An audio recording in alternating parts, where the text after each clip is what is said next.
All right, so let's go ahead and call this January 3rd Board of Ed workshop meeting to order. Please rise and join me in the Pledge of Allegiance.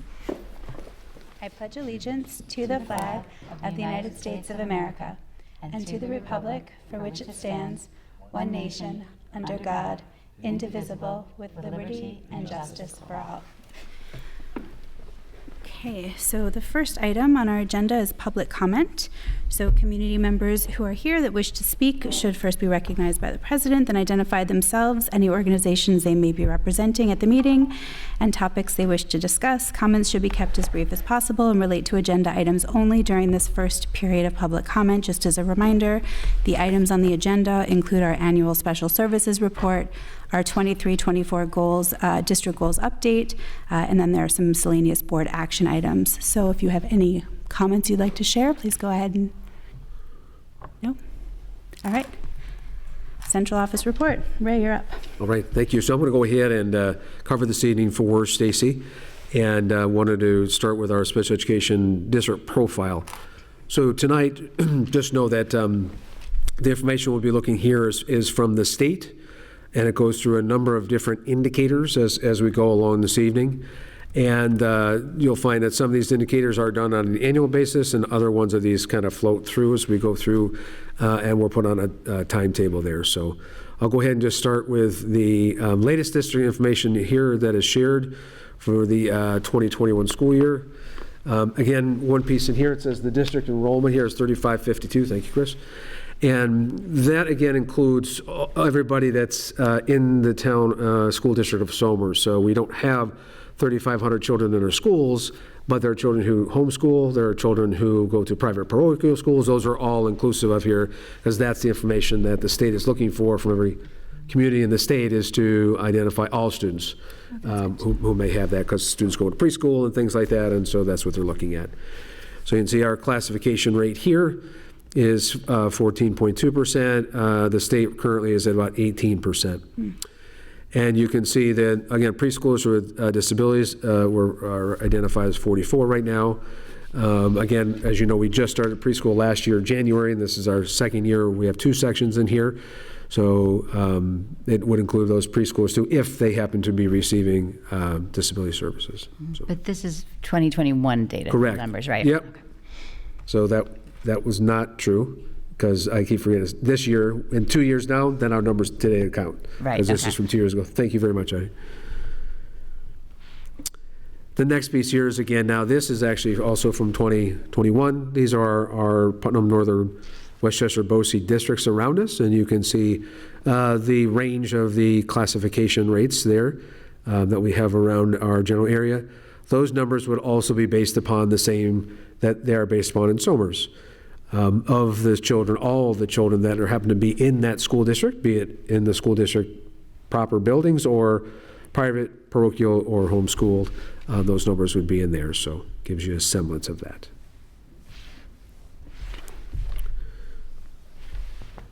Oops, sorry. Then on our next slide here, classification. You go see where it's depending upon here, looking at state assessments, and then annual reviews. Reevaluation again takes place at least every 3 years. Could be sooner if warranted, and it does happen once in a while. It could be sooner. You can look at the areas of classification where the majority of those classifications are. You can see other health impaired there, emotional disability, speech and language, learning disability. Between those two, those are the largest bucket, and then the third would make up the other health impaired, and then you can see the autism piece in there as well too. Just for clarification for anyone watching at home, the learning disability is inclusive of what sort of additional needs, right? So if you're looking at learning disability pieces, you may have students who have reading challenges and things like that, mathematic challenges as well, learning disabilities. And if you're thinking about some of the other areas where you may have visually impaired students, multiple disabilities, or even have some hearing impaired, that would be in some of our other areas in here. Might have intellectual disability is there as well too. So thank you. Yeah. And off to our Next slide here. Again, this cohort actually changes back a year. This is in the 1920. Number of students were 41 students in the cohort there. The graduation rate was at 97.6%. Again, this indicator is the graduation rate of students with disabilities, so that's that graduating class of 1920. State target was at 71%, and so you can see below there that the target was met. Of those students there, the 32 students enrolled in the four-year college, 4 went to a 2-year, and the remaining went directly into the workforce or the military. Again, as you may recall, that some students can actually stay with the schools for an extra 1 to 3 years up till age 21. You'll see later that actually the graduation rate will actually go to 100%, because this is based upon a 4-year, and so within 6 years, 100%, you'll see a little bit down the road will graduate. Some students could take another 1, 2, or 3 years with an IEP. That graduation rate, it's not predicated on 4 years. It's just by cohort, by class. Is that what you're saying? This one here is a 4-year cohort graduation. What we'll see in just 2 slides, I believe, is that number will show 100%. That one is on 6 years. That's terrific. So our numbers compared to the state are 97.6%, whereas the statewide average, or rather their target. The target is 71. Target is right. 71. Yep. That's fantastic. And I believe it's only not 100% because some students stay with us for 6 years because they're allowed to with their IEP. Excellent. Thank you. And then on indicator 2, the dropout rate of students with disabilities. Again, you'll notice that it's 0 because on the next slide it's going to be 100% of kids graduate, as Amanda was saying. Thank you. Amanda was saying that it's because of sometimes kids take a little bit longer in there. Again, the state target there is just short of 20% or lower. That number is a lower number of dropout rates. Obviously, where 0, there's nothing there. Then in the next slide, that's the piece there. You can see that Somers is 100% graduation rate for 1920, which was reported in the 2021 school year. Those numbers in parentheses, what do they mean to us? Briarcliff 545. Some of those we're trying to look at some of the estimated enrollment for the school district, just to look at what some are relatively smaller. The other ones are closer to the district. So yeah. Thank you. Sorry about that. No, it's great. Again, the next common state indicator here is the third one: participation in state assessments in the ELA assessment for the 2021 school year. You can see our participation rate here is just short of 50%. The state target is 95. We did not make that. Proficiency rate would be a yes. That basically means that the percentage of students that did take it, did those meet the proficiency rate, and it was yes, even though roughly 1 out of 2 kids didn't take that.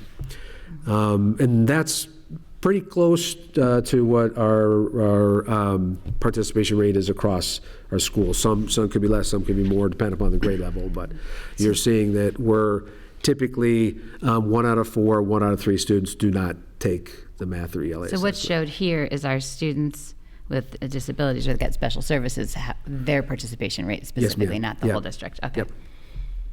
Of important to note that the proficiency rate is met in 4th and 8th, right? I mean, what are we looking at for the 11th grade proficiency rate not available? Is that because of the number of folks that are taking it? It's just, you can't calculate? Yep. So, and these numbers, we don't calculate, that's given to us by the state. Okay. And I recall Stacy had said that 11th grade Regents, because it was 1920. Correct. It's taken junior year, and they didn't take it that spring. So the only ones reported are a handful of kids who took it in January. That's right. So that's why it's not really. And I think I asked about that there's not a number per se as to how many needed to pass in order to have the proficiency met. The state doesn't tell us that information. They just say whether or not it's the proficiency was met or not. That's calculated by the state, right? And Yes. Okay. And then we'll see the same in the 2021, because there was still, in that time, some Regents leniency at the 21. It wasn't until 22 that it was a part that was back online post-COVID. So I would anticipate seeing that same general number again next year. And then off to indicator 3 here, participation in state assessments in math.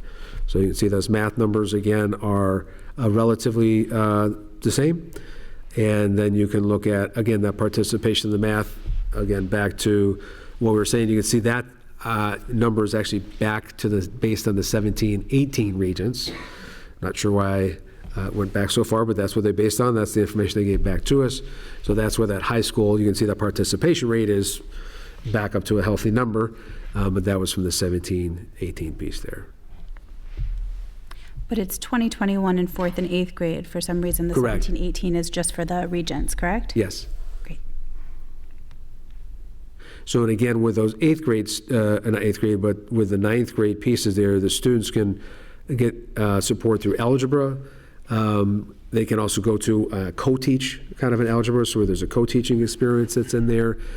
We have some of students may take a little bit longer period of time, maybe over a 2-year period of time, so they can get the algebra mandatory requirements here, and also they can get support from our academic support center. So there's multiple supports that the kids can get along the way, depending upon the response and the need of where they're at, working with their teachers of math, as well as their special education teachers, and working together as a team, what's the best support that the kids need. And that can flow between the time that they're looking at, if it's a co-taught or if it's a year with academic support, or if it's 2 years. So that model will flow back and forth depending upon where the kids are and how they're doing. Mm-hmm.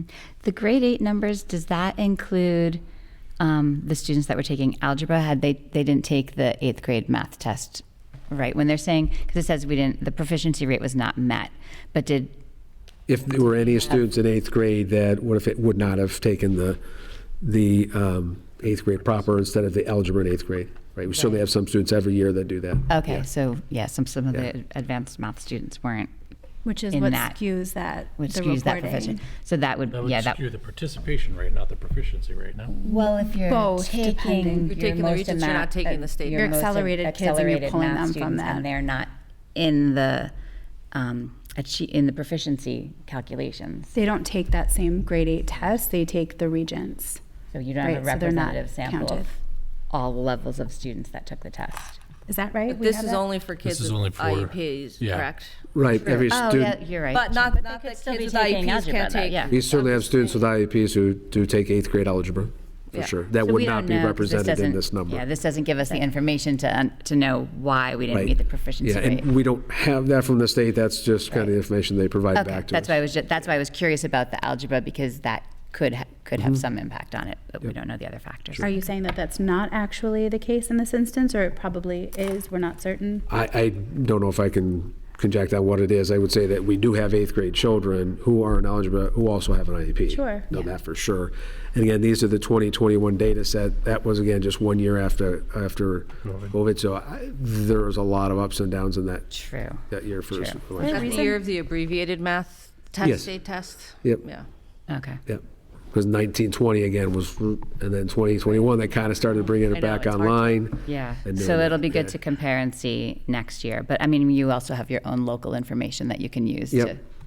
I just don't understand why in the ELA and math, we're using 1920 for ELA and 1718 for math when we have 2021 in the others. Is that just the next best that we had to share? So this is what the state gives us back. Okay, and we couldn't- they report, I don't believe we should be reporting any data that we push up to the state until they've kind of confirmed and checked and said, yeah, that's okay. This would be the same exact data set that you would see going on the state website. So it's that same information. It's not information that we're going to, hey, put up to you, because they may rank it a different way. They may disqualify some scores for whatever reason. But until it's kind of been stamped of approval, it's available, I wouldn't want to put any early stuff out there, especially in this time period when, there was options for kids, test optional that were allowed and things like that because of the regents in the 2021 school year and things. So, yeah.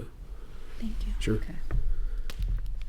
Then off to indicator 4. This is the suspension rate for 10 or more days. Again, that's for the 1920 school year. So for the student body we were looking at is 523. Suspension rate was 0%. And so you can see the target there. Again, that's one of those lower ones.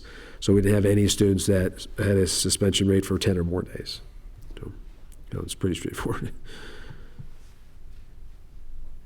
And then- This was similar, just discrepancy by race and ethnicity in that suspension rate. And again, it's a yes or no, and state was saying, no, there is no discrepancy. So this is breaking down that slide 10 data even further. Yes. Right? Yeah. And then here you can see that the districts in the beginning, you may recall as we started working on this area of improvement, we were looking to have more of our students in the general education setting for at least 80% of their day. And you can see where the bar on the left is the state average, and we're looking at just beyond that 60%. And that's an area that is a state target is at 60.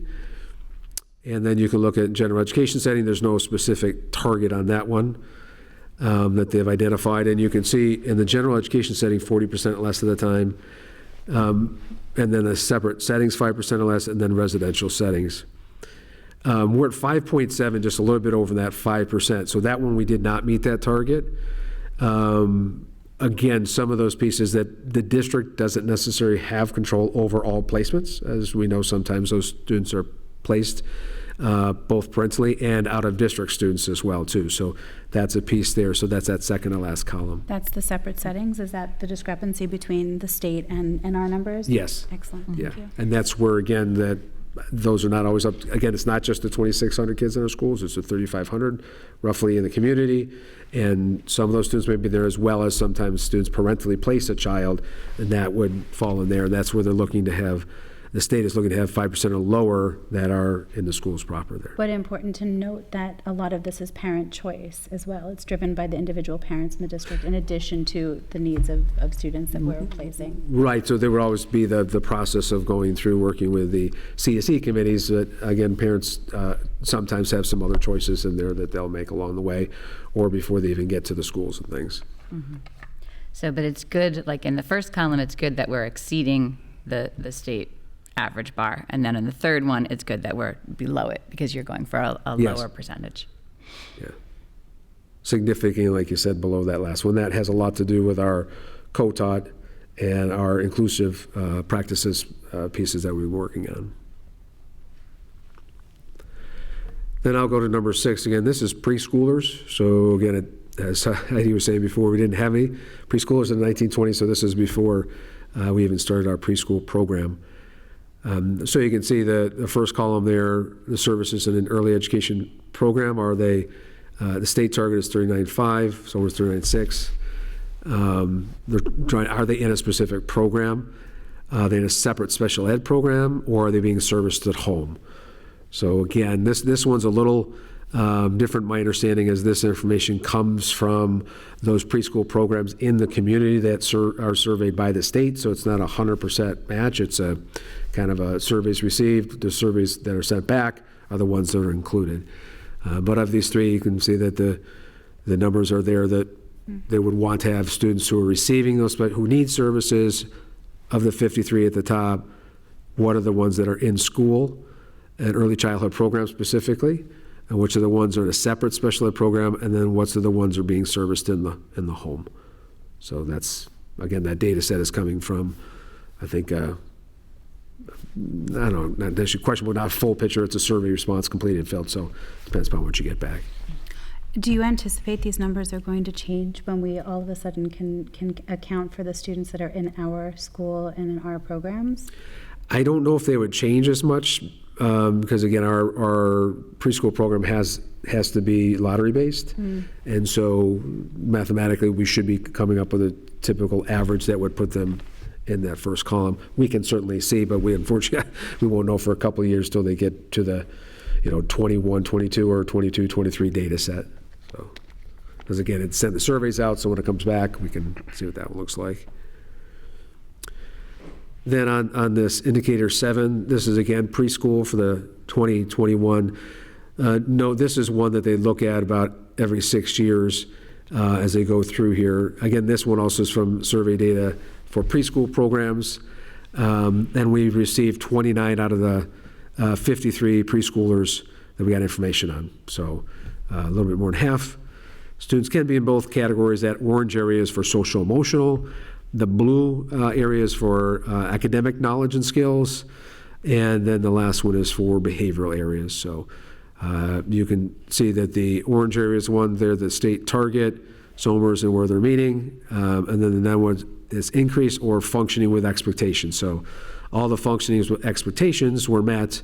It's the increased rate of growth that those numbers were not met. Again, those are all preschool students that are in the Somers School District boundaries.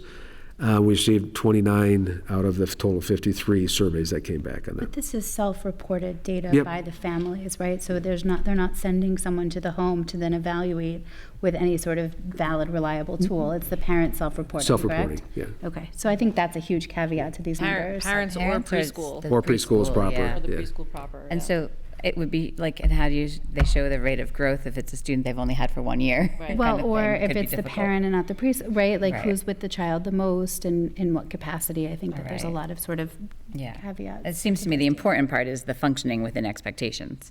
Correct. Which is happening, so. And then to the, just a couple more indicators here, is 9 is the disproportionate classification rate. Just basically, there's a yay or nay from the state, no disproportionate as a result of inappropriate policies. Thinking about this one, the school doesn't have it, and it's just, no, we don't. There's no disproportionality that the district has for inappropriate policies and practices and things. So this would be an example of being equitable and serving all of our Yes. students in the way that they best need to be served. Yep. Excellent, thank you. And if I understood, this is something I remember from a board meeting probably 4 or 5 years ago. Yes. Actually had been identified as an Yep. issue. Yeah. Where we did have a problem with it. So that's good. So this is now, they're saying this has come back I think and it was the next where it one should that we be. had. Yeah. Oh, is it the next one? I think so, Okay. right? Oh, yeah, the discrepancy, yeah, okay. I knew it had something to do with the classification rate for, yeah, But okay. I think that's one of the things that started our conversations a couple years ago. Yeah, very, very, very similar. Yeah, Yeah, okay. just again, on the classification rate and then the discrepancy by race. And that one had to do with some of the application process when some families join the school district. So that's been updated and taken care of with a different second language and stuff Okay, great. available. Excellent. And then the last piece, just a slide that you'll see that some of the other indicators that are coming every 6 years. We already hit that preschool one that we talked a little bit about this evening. Parental involvement, that one is for the 21-22, did meet that criteria, and that one will show up in the next year's full report from the state. Indicator 11, time evaluations, that's to come in the 22-23, so we'll get that one. Then you see the transition for 12, 13, and 14 coming forward in those subsequent years. So those would be as one drops off, one kind of comes on the following year. So those are those 6 different indicators, but pretty much one for each of those 6 years. And just to be clear, we give all of the data to the state, and they collect all of it every year, but they just audit, so to speak, each one of those on a rotating basis every 6 years. Yeah, I think that would be a good way to describe it. They're audit and pushing out on those ones. The other ones are on an annual basis, even though, as Lindsay was saying before, the years don't always match up exactly. I'm not sure why, but that's the years and the information that are sent back to us. Okay. But there's quite a lag between, Yes. with the state Reporting. reporting out the data after they've vetted it. Yeah. And to be frank, I wouldn't anticipate that being fixed anytime soon because, and again, the data that's coming out in the years that are coming behind this are going to be even more holes in it just because more assessments weren't taken over those years and things like that because of the COVID pieces that we saw. Yeah. And so, It's just curious, the dates don't align, right? Like you're comparing apples to like corkscrews here. Like there's not there. I don't know if some of it's because it's a discipline, that's a whole different Right. office than it is for, numbers of attendance and things. I honestly don't know. And the reason why we're not just using our own local data so much to talk about it in this is because how the state vets it and processes it can change. So what we say, once they vet it, it could be different and you'd have a discrepancy. Absolutely. Like in the earlier up front, we looked at the classification rate across districts around us. If the numbers we put out would be different than this, but they're looking at everybody in those school districts. So Right. if you, You're not- Somers is more than the other one, it's like, well, hold on, we're just looking at those ones who are in the school walls versus all the ones that are enrolled in school district boundaries, but they may be in private or parochial. Those numbers Right. would And would our not concern equate. is the kids that are within our doors. Right. Yeah. And though we know that, I don't know that of the other school districts, because this is how it's reported out. It's reported out by who's in your boundaries. Right, okay. But I think Amanda said earlier, it's important to note that these are the exact data that you would see if you went to the state's website. Yes. Yep. Right, so I think that's important to share, that it's not cherry picking, it's the state sending back and Right. saying this is Yep. what. All we those say. indicators are going to be the Right. same next That's year. why this is So it good wasn't info us to just look at. deciding So to in the interest of arbitrarily. being consistent and not saying, oh, well, you're showing this data, but the state website saying that Right. data, you don't want to have. And this is comparable district to district because it's all done the same, calculated the same way by New York State and reported the same way. Yeah, because they're looking at, like that attendance one, it would be the same for every other district too. It's not a different years of, it's the same attendance, it's the same enrollment, it's the same information back on those surveys from the same year, comparing district to district, so. Okay, that makes sense. Thanks for all the clarification. Yeah. Hopefully I did a decent job of trying to explain for my colleague. I know she wished she could be here tonight, but hopefully. And then I guess one thing just is I think we'll get on to the next agenda item here, is just thinking about just the special education program and team proper. I can only say, just from my experience and what I've had here for a number of years, is that the group, they're pretty awesome. K through 12, our special education team. I had a chance to meet this year a couple of times with our subject group. The parents are awesome. There's a lot of things to be proud of our organization, and what I think we should be most proud of that is the people involved in it. And as we talked about today, the number of supports that students may need in algebra. There's choices and variances allowing students to grow as they grow through the year or within the year or between years to do that. So everything I hear and understand, and told by either new parents coming in who have been here a few years, hey, Ray, like the reason I came to the school district is because, I believe I had, teachers who were going to be able to work with my child and my family.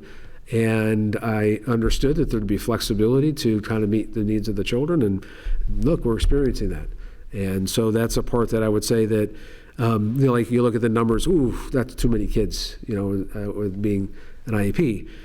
That's not like something I choose or anything. It's the team coming together, making a choice and saying, what does this child need today to find best sex tomorrow? And so I would just say that the ability for us to have students like we were talking about before who are in our 8th grade. We have students who are who have an IEP who are taking our highest level coursework in the schools. It's what they need to reach their goals and stuff. So this is certainly an area that I know I'm not doing it service, but hopefully when we have a chance, again, I know tonight usually you talk a little bit more with Stacy and things about the quality and the caliber of our teachers, and our family relationships, as well as our students' performance and things. So we've been not just blessed, it's been a lot of hard work with our teachers and families. And I think back to, we were, if not the only one, probably one of the only couple that actually started in the summer of 20 with summer school ESY. And so that's just a commitment. We had teachers coming in at that time to support kids, parents driving their kids, and your kids coming in. So it's that doesn't happen by accident. So I just want to thank all of the families, parents, and faculty involved in it. So thank you. Thank you. Then the last piece I had just from the central office piece, I'll just pass this here to the board real quick. This was not meant to be a very long update or anything. You're going to make us read them? No, I just gave a hard copy. Just wanted, when just before the break, we had some time together with the full administrative council team and the board, and we went through and updated a little bit of what we identify as elements of excellence.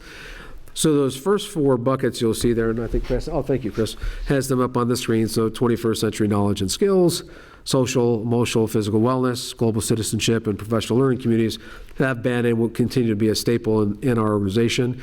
And again, this work drives the building-based goal work, those SMART goals that align with that, our annual goals. And then those 2 new ones at the bottom are the elements that after we spoke, we kind of added to this work. So the family community engagement and then fiscal stewardship. You may recall that last spring we had done a survey of our community members on questions that help drive these things. What are the things that we do well in the organization? What are some things that you would aspire the district to do? And what do you think we should start on first? Then throughout the fall, we met with a dozen and a half different groups, be it with high school students, middle school students, teachers, community member groups, I mentioned before, like things like SEPTA, some of our other different community groups, to ask them those same questions. And then that all kind of boiled down, and that's where the board and the administrative council spent time going over all that feedback. And that's frankly where those two in particular last items generated from was the family and community engagement.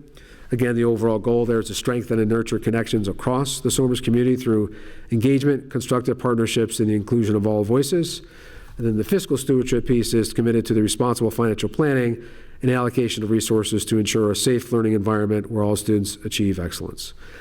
And so now, as those reside at the board level, what we'll see is in that February report, we'll have a mid-year update on just kind of the top ones that are in there that we set at the fall. If you remember, every fall we said we have our goals for the year. Typically, the principals come and speak to those at that stop. So we'll look at a mid-year piece on the mid-year ones, what some of the areas that they identified, in particular the 21st century knowledge and skills one, saying, oh, okay, what were the goals that we had established in that goal piece, and start working through that. And then we wrap that down at the end of the year. Then when we come online next year, you'll see all 6 of these there will be kind of sprinkled out through our board meetings throughout the year. So we may even give it a go in the next couple of months with that fiscal stewardship one. A little premature, but as we work on the budget now for 23-24, we'll kind of start dropping that fiscal stewardship goal in there. So, hey, look, here's our kind of our guiding North Star on fiscal responsibility. And then we'll talk about, maybe some of the actions underneath that goal that we would be putting in place. So that's probably a draft Chris and I would like to bring in the coming focus on our fiscal conversations in the next couple of months. And we'll pull that out as an example of and see where we can make sure we're on the same page with the board. So the top 4 have always been in existence. Those have been the 4 themes that we've had historically. And the 2, the family, community, and fiscal, are the 2 new ones. Yes. But I would argue, and please argue back, that you've done quite a bit of work in family and community engagement this year, even though it wasn't necessarily one of our goals writ large. And every year we do quite a bit Yes. of work in fiscal stewardship. If it's not too much pressure, it might be nice to share with the community this year. I know it's short notice, but in February, if we could have some evidence of, because I know that there is quite a bit of data that you've already shared with us throughout the year. It's a little short notice.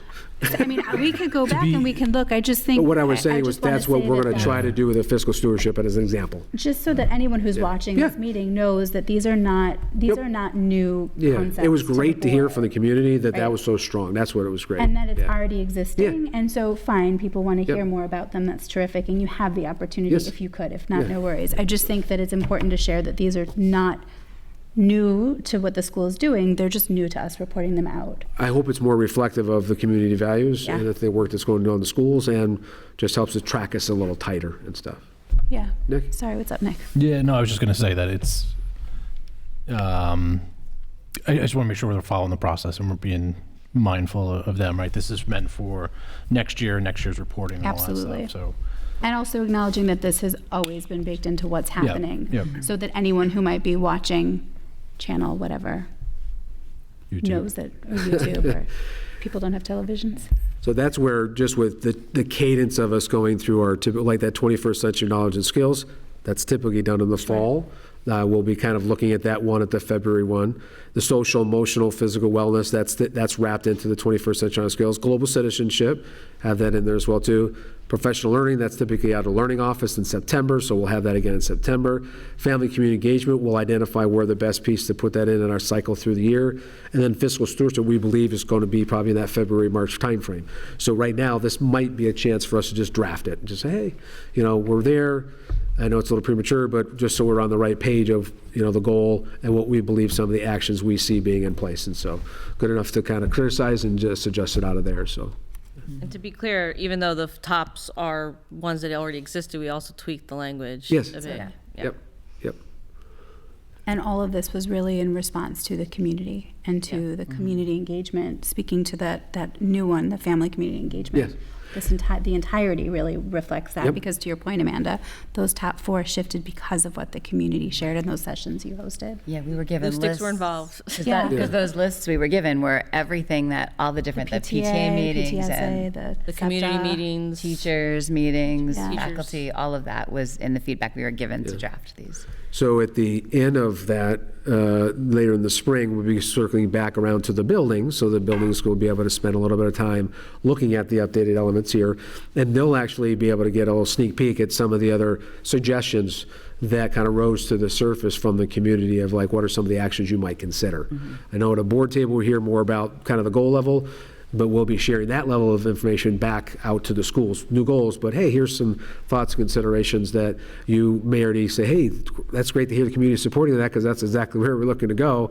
And so that's a piece we'll be able to bring that back and circle in the spring out at the building staff and faculty meetings. So that's kind of the piece there with that. So, right. Thank you. All right, and it's a little small here, but you'll see that in Did our you make graphic to the top right. Sorry, that was my fault with my, I don't know if Oh, that'll look at blow up, that. Chris. Oh, Chris got it up on the screen. So we added now, Fit it all in. to the bottom, we've got fiscal stewardship, family and community engagement now is on the bottom of our piece. So we added those elements into our graphic. Thank you. Thank you for being responsive to. Oh, it was actually, not actually, it was great. Lots of good, strong, purposeful conversations and trying to talk about what are the things that we're doing well and how we can keep leveraging that to even take our next best step and things, so. Yeah. Thank you. Thanks. Okay, so we move to board action. Be it resolved that the Board of Education, upon recommendation of the Superintendent of Schools, hereby approves the attached business consent agenda. Motion? So moved. Second. Chris, do you want to share? Yeah, this is an emergency declaration for the repairs that were done on the high school boilers. A week before the holiday break, there were 2 boilers that were down. So in order for us to provide heat to the parts of the building, we needed to act quickly because the contractor did have some of the boiler sections that we needed on hand. So we went ahead and had them start those repairs, and currently are still working on getting the one boiler up and running, but there is one that has been repaired and is functioning properly now. So this just allows us, because we didn't have time to go out for a bid because the dollar amount was larger than typically have on a small repair. We didn't have time to go out to bid in order to get the heat up for kids when they return to school. So. And just to be clear, these boilers were not part of the energy contract because they were so new that they were not identified initially as needing to be replaced. Is that right? Yeah, these were not part of the energy performance contract that just had the 2 new boilers put in at the high school. These were part of the 08 addition to the high school. And, you know, there's been some issues over the last few years as they're starting to age. And unfortunately, we didn't get to the break, the holiday break, with the boilers intact, but we did act pretty quickly. And like I said, we do have the one up and running currently that has been repaired. I think it was 3 sections that were replaced to that boiler. Thank you. Any questions? All in favor of accepting the business consent agenda? Aye. Aye. Opposed, abstained? All right, folks, it looks like we have, unless I'm missing something, we've come to the second public forum. So any community members wishing to share a comment with the Board of Education, please go to the podium. No? All right. Board member comments. No, I got nothing. I would just say, you know, thanks for compiling and sharing out the state information. I know Stacy had done a lot of work on that. And thank you, Chris. You know, I'm thankful for the quick work on the boiler to make sure that we could act on it while the parts were available, so that it didn't end up in a situation where we were extended period of time without heat. So That could have been quite, Yeah, that could have quite been. costly and quite Yeah. problematic. And thank you for sharing this. So we were all at that meeting, and it was a really empowering meeting to hear from the community. So just thank you for inviting the community to be part of that conversation. I know it took quite a bit of time and effort on behalf of our faculty and staff and administration and the community members. So thank you for being so responsive and reflective of what the folks in the community need. No, all set? Excellent. Happy New Year. Yes. Happy New Year. Ray, I believe that you get to close us out here. Just thank you, board, again for, like you were saying, the time together with getting clarity on these updated goals, and this will continue to be our roadmap, and hopefully this will be very clear as we continue to step forward on a month-to-month basis on an annual calendar and things like that. So I think it'll be good, and it was really, I hope everybody had a good break and coming back to the start of the new school year, and this would have been a lot of snow if it was snow. So I think folks know I have family in Buffalo, so I talked to my brother the other day, and he said, "Hey, Ray, look at this." So he sent me a picture. He opened his door in the morning, and it was literally snow all the way up. You couldn't even get a crack of light out his window. So it was unbelievable. Yeah, brought back good memories and stuff. But His boilers are okay. Yeah, his boilers are working. Yeah, so he's good. But it makes you appreciate some of the very smallest things, like what we just you got food, you got heat, you got light. It's like, oh my goodness. So hopefully you had a chance to spend some time with family. I know I did, and hopefully our community did, and the families, I hope, got a time together to kind of reconnect and kind of refresh. So we're off to our next part of the school year. So thanks, everybody. Thank you, Ray. All right, be it resolved that the special meeting workshop of the Board of Education be adjourned. Motion? So moved? Second? All in favor? Aye. Opposed? Abstained? Have a good night, everyone. Aye. Thank you. Night.